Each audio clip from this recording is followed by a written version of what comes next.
Hey Ghosts, a few days ago from the release of this video, Ubisoft had an investor call. After reading the notes, nothing new was revealed, but looked closely on Ubisoft's plans for their financial year of 2027 to 2028 and 2028 to 2029. Being aware that Creative House 2 are also set to release the Splinter Cell remake and the Division 3, I'm less optimistic that Ghost Recon Project Over will be released next year, knowing dev team are struggling in mid-2026 to get the game to alpha completion, let alone beta by the end of the year. I won't be surprised if the game actually gets released in 2028 or 2029. The Division 3 is most likely to be released in 2030 and the Splinter Cell remake most likely 2031. So why is Ghost Recon Project Over taking so long, and what can we expect from Creative House 2 in the future of Ghost Recon? Christoph Hartmaan is the new head of Creative House 2, which has 3 Tom Clancy games: Splinter Cell, The Division, and Ghost Recon. I found an interview where we get some insight into how Christoph sees gaming development, the industry, and it's apparent why Eve was determined to get him hired.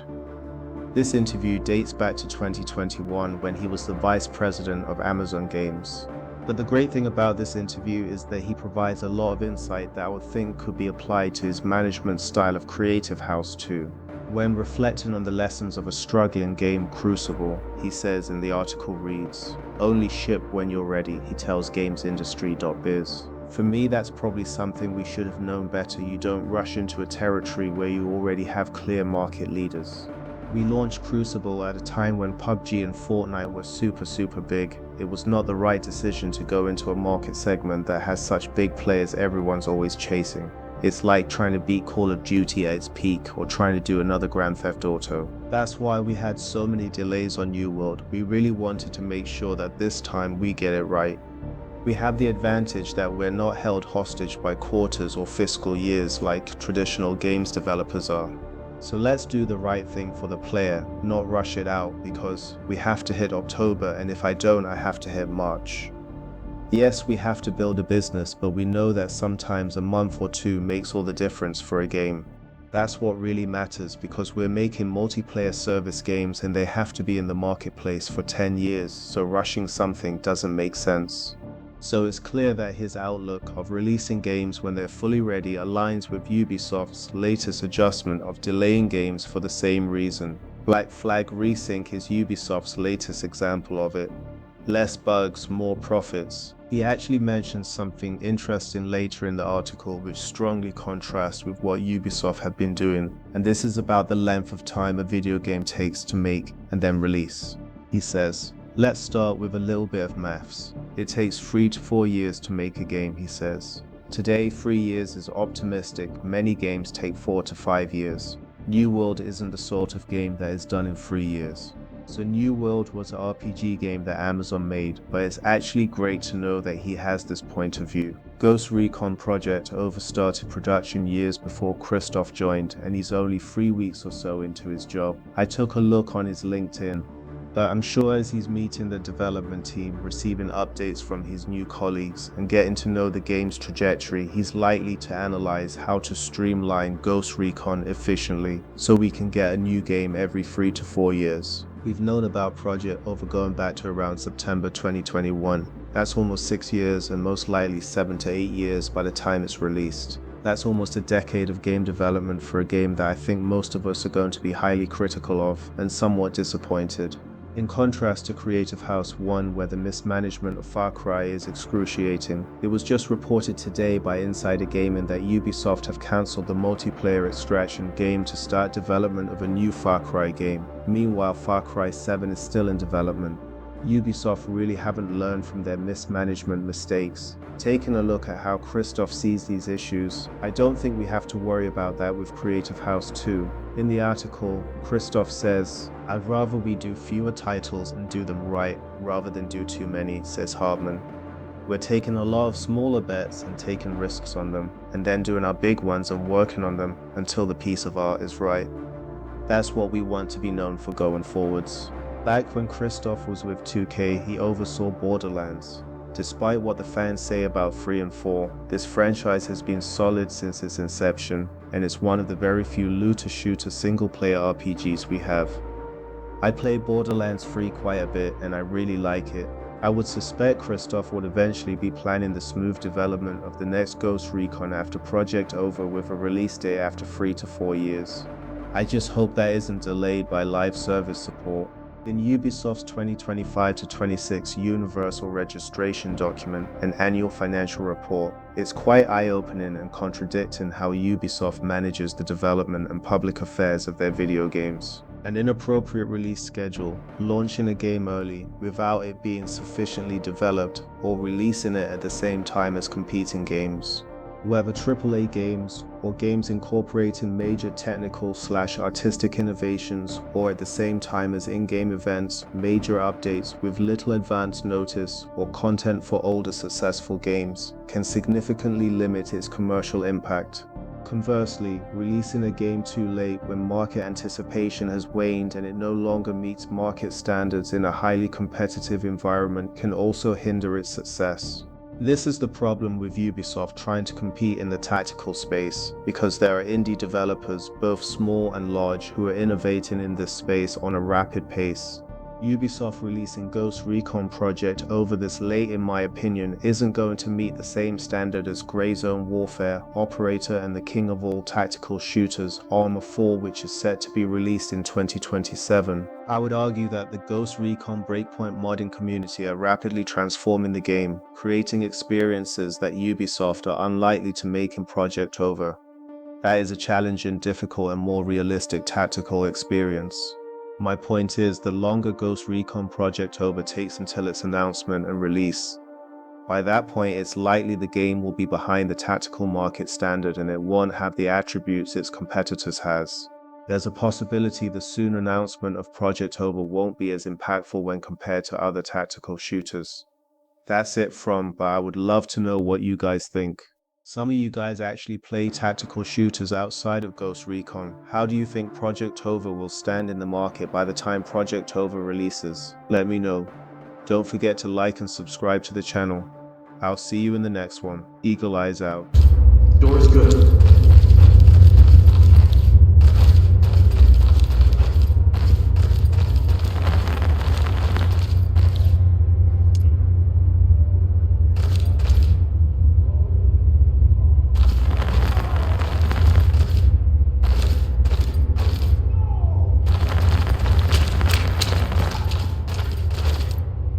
Take it down and clear. Yep.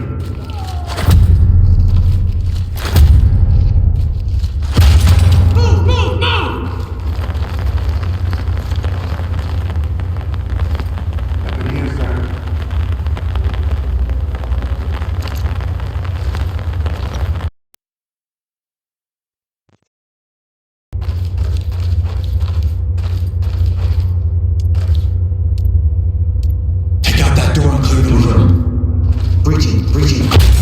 I'm going!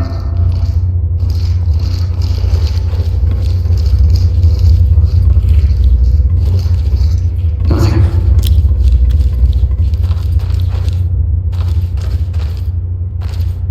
On me.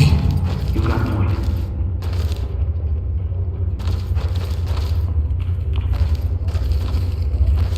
I'll bag it. Secure. Making it safe.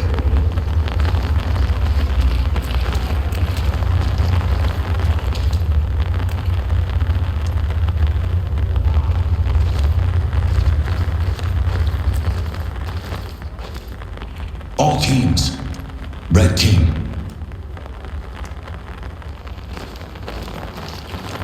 Blue team.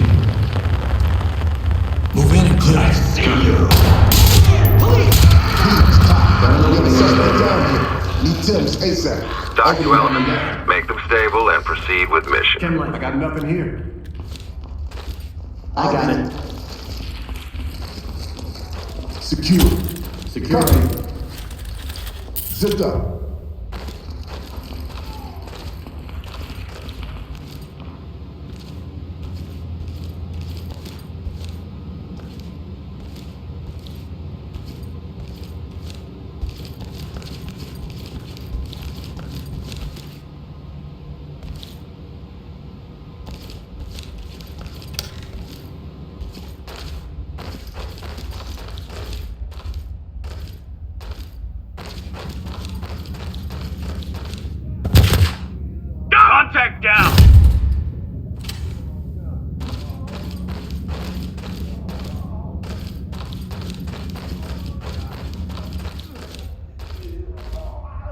Let's get it done.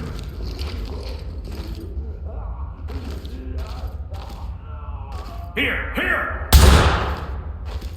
I heard something. Shit! Get the door and move in. Roger that. You're in my way, sir. Breaching! Going in!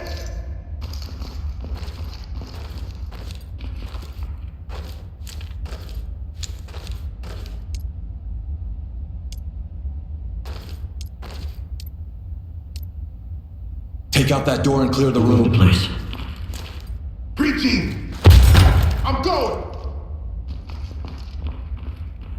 Securing the area for any contacts.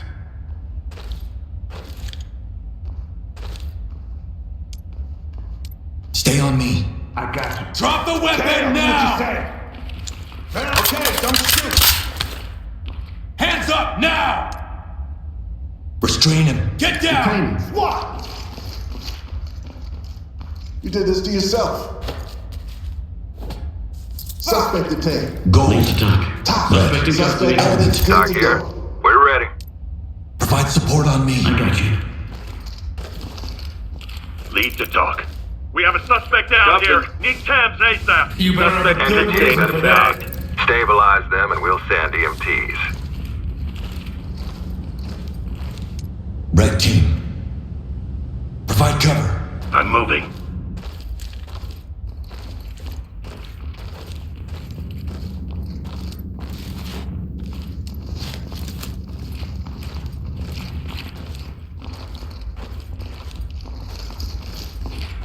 This isn't over. Blue.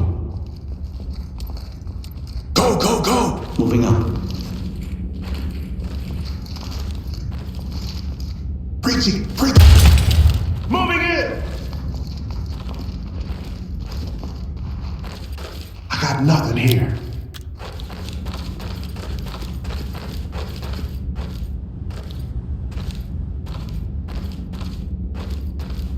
Do you think this scares me? Gold team. Enter and clear. On it. Blue team. Moving! Got an opening Red. up ahead. Post up and cover the area. Affirmative.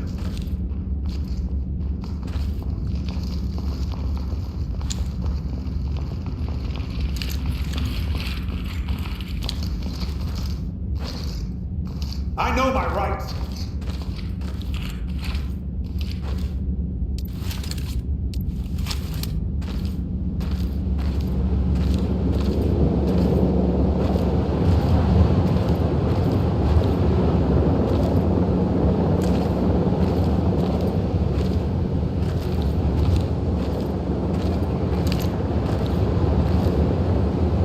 All teams.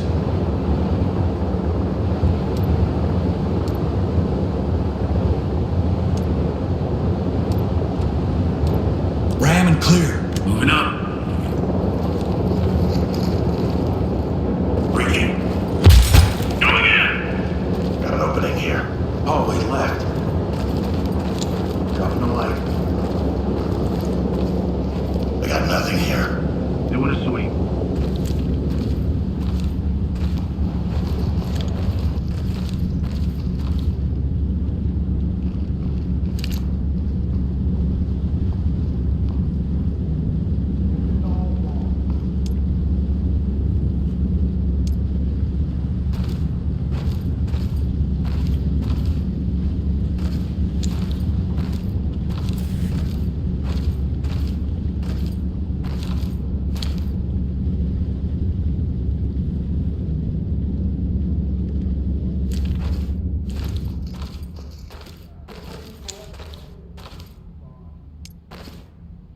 On me. Move. I'm with you. Split the door. Stacking.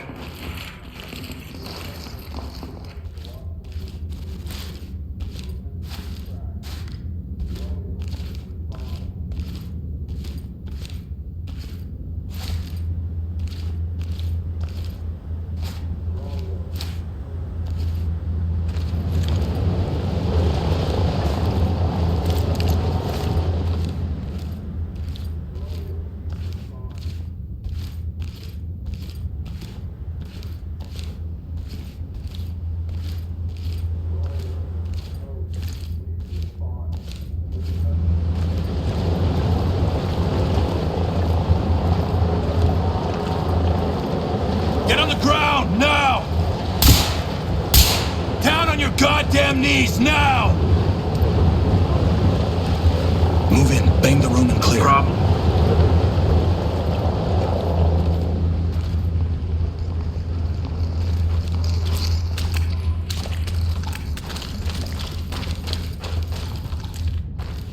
Hands up, do it now! LSPD, don't move! Shoot me, American animal!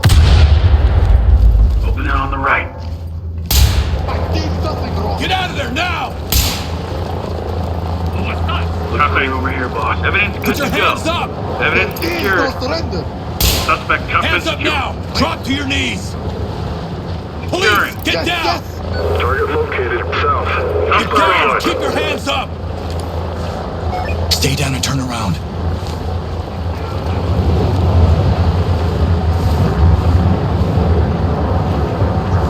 Turn around and stay still. Police, get your hands up! Put your hands up! Zip them up.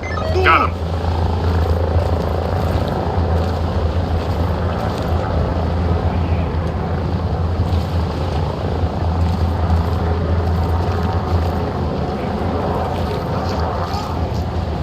Don't move around.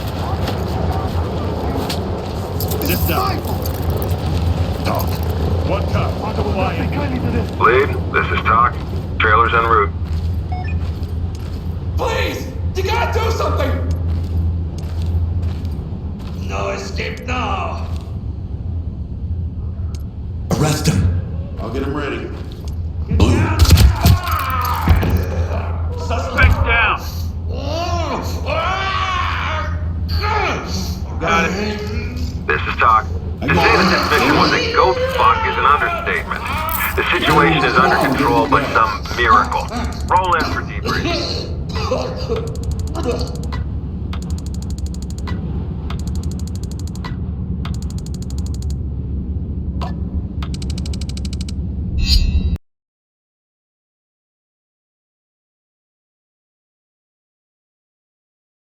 Thanks for watching Where Tactics Are Always Applied. Don't forget to like, comment, and subscribe for more content. Stay frosty. Eagle eyes out. God bless.